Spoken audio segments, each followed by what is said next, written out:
The EPCHS, heard everywhere podcasts can be found, and always at the EPCHS.com.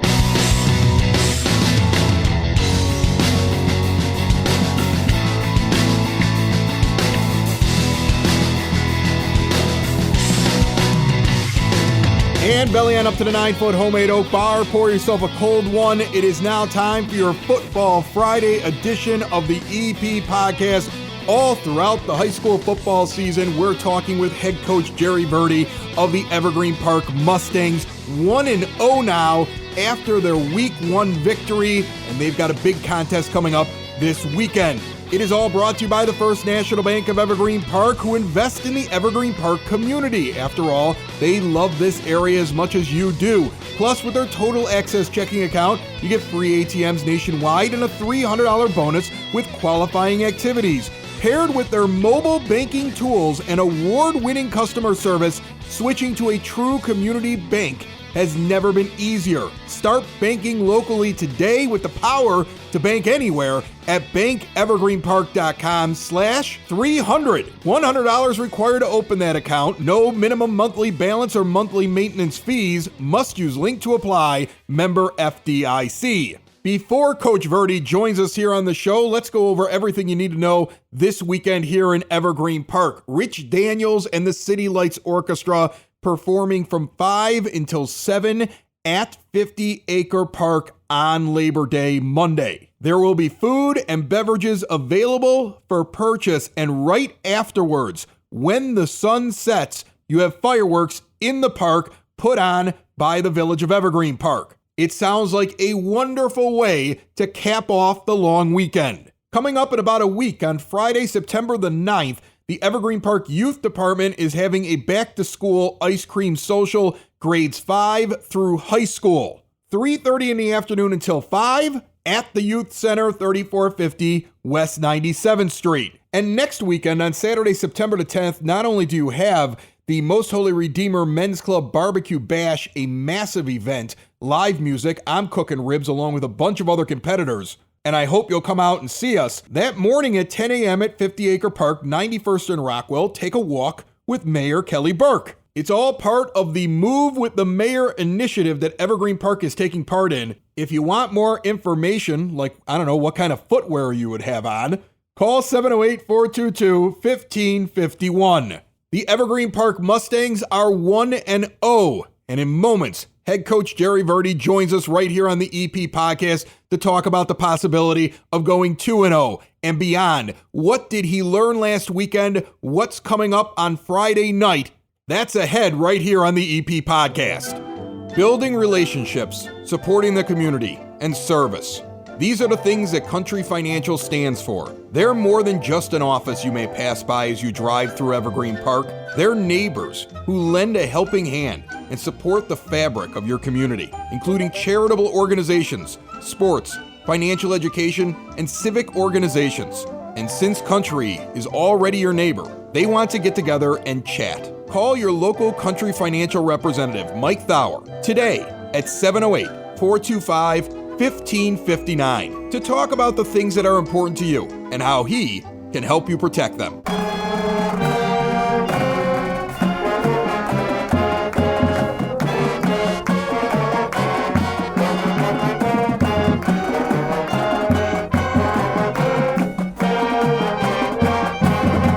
On the line with me right now, week 2 of our Football Friday that's happening each and every week on the EP Podcast. And we're going to release this thing now, I've decided, on Thursday afternoons because the Patch wants to start carrying it as well. It's going to be big time. Head coach Jerry Verde on the line with us right now. How are you, Coach? I'm doing well. You guys, 40-0 on Friday. I'm watching my Twitter feed as I was at a gathering that evening, so I was nowhere near Evergreen Park. And I'm just flipping through Twitter and I'm watching touchdown. I mean, you're just rolling through Manteno. I remember your concerns were, well, it's on real grass and I don't know exactly what they're going to be like. You were so conservative in your talk about that game, but your boys went out and took care of business on Friday, huh? Yeah, we played well. We, honest to goodness, we really didn't know what to expect getting out there, but I can say that the players were extremely focused. We constantly preach, especially on something that's a little longer trip. Most of our games are within a half hour. So you're going to Richards, you're going to Summit, in Argo, or rather something like that, and then that's what the players are used to. You're a senior, you've been doing it for 3 years, then you have a trip that's going to be an hour and 20 minutes, and it took just about almost an hour and a half, because I-57 is such a mess right now. And so we preached all week, just keeping the focus. There's a business trip, and they followed through with that. I give them all the credit in the world, because they really did keep their focus. And we went out there. It was it really was a nice field. Every field is turf now, and we love the turf, but this was a really nice grass field, really nice setting, and they had the whole town out. There were a few thousand people, and they had a youth night, they had a parade, all kinds of stuff, and we kept our focus all through that, and we played well. You guys ruined the party, it sounds like, on Friday in Manteno. Is there a little satisfaction in that when you see all the hype and the whole town gets up and you walk in and you're like, nope, we're better? Respectfully, yes, but there was quite a bit that went on before the game, and then they had a really theatrical entrance, and our kids thought it was cool, but we were focused on the game, and we were able to keep that focus, even though it took a really long time to get to that opening kickoff. All right, so then you take care of business, and you ground and pound. How did you guys do on the ground, on regular grass? Well, it was interesting, because the opening kickoff, we received it, and Keyshawn Lee, who's got really great speed, he gets the kickoff, takes 3 steps, and he falls down in the grass. And we're like, oh, here it starts. And then even our first series, we were slipping a little bit. You warm up, you try to get your footing. But then they got used to it. I mean, they got used to it after a few plays. When you're playing on grass as opposed to playing on the really nice, the synthetic turf that we have, you got to take shorter steps. And that's a lesson you can only learn by doing. And so we figured that out. And then we did get to work. We ended up having about 260 yards rushing. Jed Adaje had 95 yards on the ground. Antonio Clay Jones had 150 yards on the ground. And that's all in combined 25 carries. So once we were able to hit a seam, and then we were able to run away, and, Dejan Feliciano had 2 very, very long runs that were called back for penalties. Otherwise, we might have been closer to 400 yards on the ground, which for a high school football game is really good. It's really impressive. That's insane. What do you account for that? Like, how do you, is that your backs? Is that your scheme? Is that your line? What is it? Well, it is a little bit of all three, but we really like to give the credit to our O-line. And, we have a player of the game. And for this week, we just had the whole offensive line be the players of the game. And that was Isaiah Mosley, Nolan Ranierson, Jacob White, Gerald O'Hare, Jacob Adolpe, and Eduardo Antunes. They did a great job. I mean, the running backs can't get yards without good blocking. And then once you give our running backs a seam, we do have some breakaway speed this year, and they were able to show it. And so when Jed and Antonio are able to hit that seam, and even Dejan, you're probably not going to catch them. And that's exactly what happened on Friday night. So it was well blocked, it was well schemed, and then the running backs, finished the job. And I'm not a football expert. I play a little fantasy football on the weekends. Sure. It seems to me if I combine your comments from last week's episode and right here talking about the O-line and talking about the amount of yardage, you have an older group on that line. You have an experienced group on that line. And, a lot of people who analyze football say it all starts on the line. The skill players can come along as the year goes on. You must feel good seeing that line do so well and knowing that if you have that going for you, everything else can come out of that, and you could see yourself put up a lot of points this year. Oh, yeah. High school football is still a line-oriented game. And yes, skill players are important, But a skilled player without blocking can only do so much. I mean, every once in a while they're going to break one, but realistically, consistent play is based on what your line can do. And for us, we're really lucky. We have a dedicated group of guys, and they're really, really well coached. I mean, Jason Padukian is our offensive coordinator for the run game. He's our O-line coach. He's been doing it for a very long time. You know, Dave Pierce, our D-line coach. They work hard at it. I mean, they really do, and you know, the kids buy into that. You know, the guys really, they want to be successful. And you know, O-line, D-line is a mentality. It's a mentality that you're not going to get pushed around. You're going to do the pushing, and that's what it is. I mean, no matter how much the game changes, the game of football is still a one-on-one individual battle all over the field. And every guy has an individual battle that they're either going to win or lose. And if you're winning more of those battles than losing them, you're going to win. And that's still what football comes down to, you know. And so we're happy with our line play, and we got to keep getting better. Your non-conference games are the same two teams in the same order as last year, except this time you're on the road. So let's take a look at week 2 and Friday night, the 3rd of September, where you have Carver. Last year, you only scored 20 against Manteno. You put up 40 this year. Your boys that are coming back really beat up on Carver last year. How do you keep them focused and not let them think like, well, we kicked these guys' butts last year, so we're going to do it again?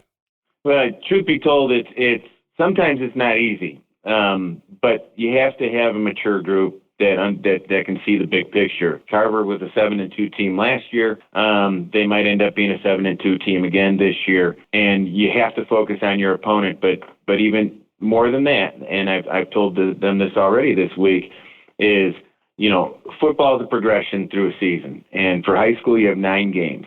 You have to make your biggest improvement in high school from week 1 to 2, then week 2 to 3. And if you stunt your growth from week 1 to 2, you're never going to reach the peak that you might have if you had gotten better week 2. It's such an important week for us to get better. We've preached that. And we like to think the players have bought into that, because that's tricky. I mean, anytime you get an opponent that you know, where winning for a lot of people is expected, you know, getting in the hard work that maybe you would put in on a week where you know it's going to be, you know, truly a dogfight, or maybe you're overmatched. You got to put in that same work regardless of the opponent, and that's what we've been doing this week. So what do you look for in this game against Carver? Again, you saw them last year, just like you saw Manteno. I'm sure that you have a picture, but you're not sure if they've changed anything. But what do you expect out of this Carver team? How do you prep for them? Well, the focus this week is a little bit more mental mistakes. Obviously, we played well week 1, but there were still mental mistakes.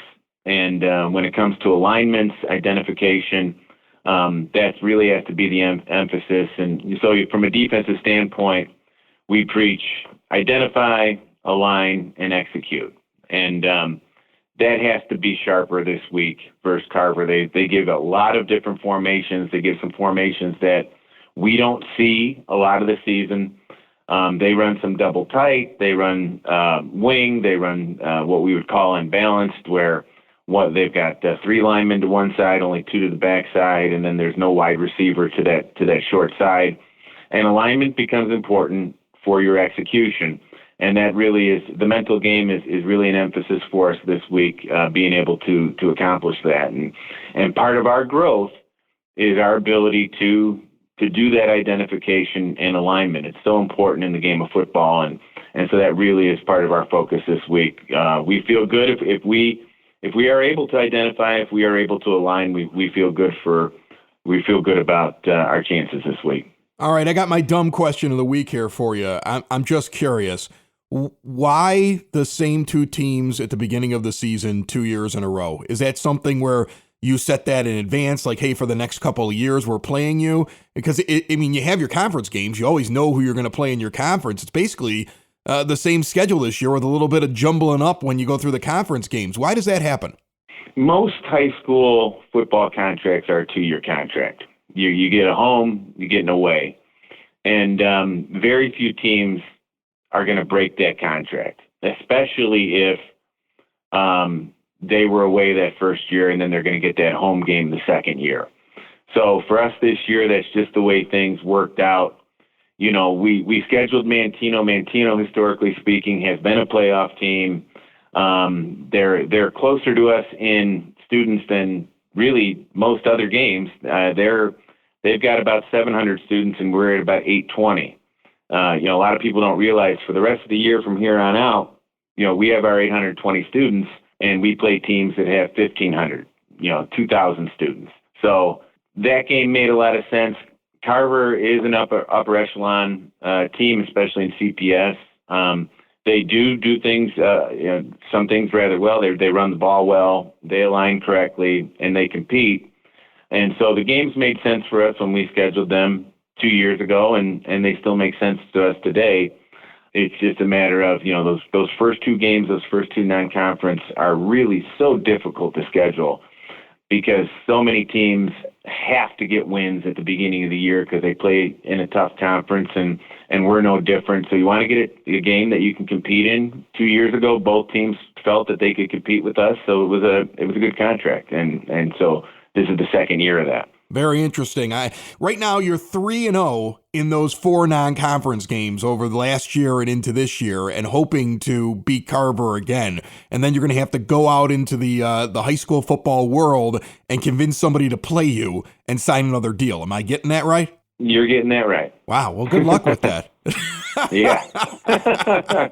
All right. Head coach Jerry Verde. He's got Carver on Friday night on the road again, back-to-back road games before they get home and play Oak Lawn. And I would imagine you cannot wait for that home crowd, the first home game of the season, right, Coach? Well, we got Carver this week. I know. I'm just talking about the crowd. I'm not talking about the team. We'll get to the team next week. We'll talk to you next week. And thanks so much for jumping on the EP podcast. Thank you, Chris. We're taking the long weekend. We will see you Tuesday morning, bright and early, with another episode of the EP podcast. Remember, every episode is on demand. If you missed one, it's there for you. If for some reason you're working on Monday, I used to do it when I was a 911 dispatcher. I never got holidays off. There are plenty of episodes available on any podcast player you can imagine. Tell Alexa, hey, play the EP podcast, or get it all in every subscription option for free at theeppodcast.com. Have a great weekend. Go Mustangs. Another show is wrapped up. Another show's in the books. Another show is wrapped up. And then by the looks, it's going to be a good one. And we'll see you next week. And the nude is basement. And the nude is basement. Another show is wrapped up. Another show is wrapped up. Another show is wrapped up. And it's in the books. Another show is wrapped up. Another show is wrapped up. And by the looks, it's gonna be a good one. Nudie's Basement. Broadcast Basement. The Nudie's Basement. The Broad Basement. Slancha. The EP podcast. Heard everywhere podcasts can be found, and always at theeppodcast.com.